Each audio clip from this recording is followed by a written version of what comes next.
네, 안녕하세요 여러분. 아이쿠준 교사입니다. 저는 2014년 소방교사 합격을 목표로 약 1년 2개월째 소방교사 공부를 지속하고 있습니다. 오늘은 실링 제트 플로우라고 해서 구획 화재에서 이 실링 제트 플로우의 유속과 그리고 유속과 온도를 알 수 있는 공식인 알퍼트 코렐레이션에 대해서 한번 같이 정리를 해보고자 합니다. 먼저 실링 제트 플로우의 개념부터 간단히 말씀을 드리겠습니다. 자, 어떤 이렇게 구획된 공간에서 화재가 발생했다고 가정을 해보겠습니다. 그러면 이렇게 파이어 플럼, 즉 화재 플럼, 쉽게 말해서 불기둥입니다.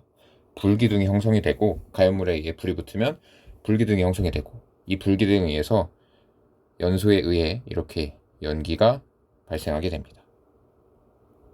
연기는 뜨겁기 때문에 밀도가 낮아져 위로 올라가는 성질이 있습니다. 이것을 부력이라고 하죠.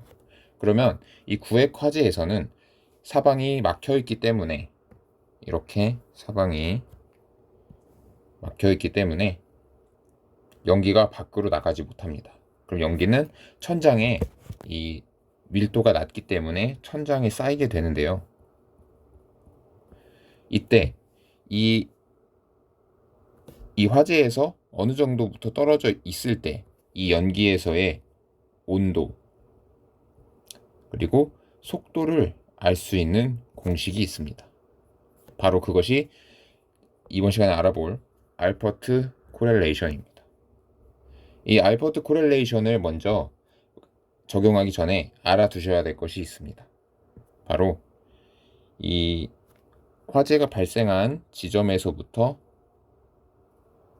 천장까지의 높이, 이것을 H라고 하고, 그리고 이 중심부, 화재가 발생한 화재 플럼의 중심부에서부터 얼마나 떨어져 있느냐를 나타내는 값, 이 R을 알아야 합니다. 이 H와 R 값 간의 비율에 따라서 이 공식이 달라집니다. 그러면 정리를 해보겠습니다. 먼저 온도부터 정리를 해보겠습니다.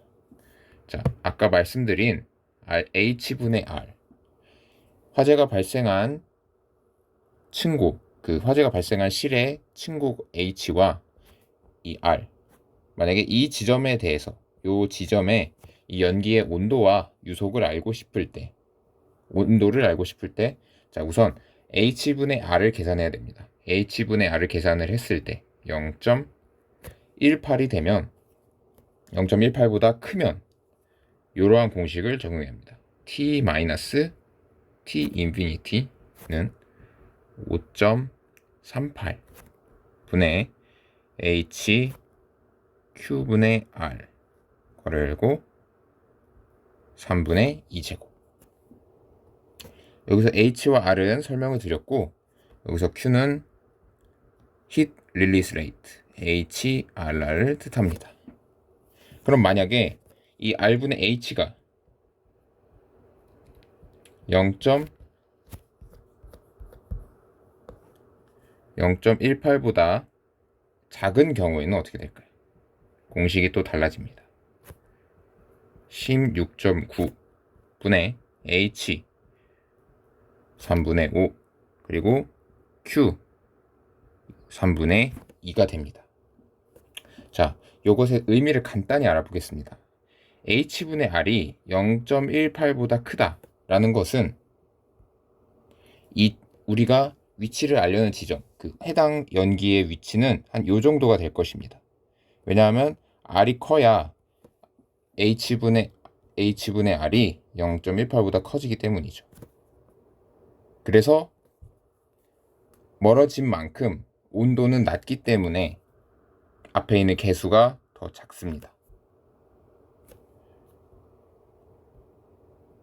그리고 h분의 r이 0.18보다 작다는 뜻은 한 여기쯤 좀 가깝다는 뜻이겠죠. 화재 플럼으로부터의 거리가 가까울 때 이 공식을 적용하면 됩니다. 다음으로는 유속입니다.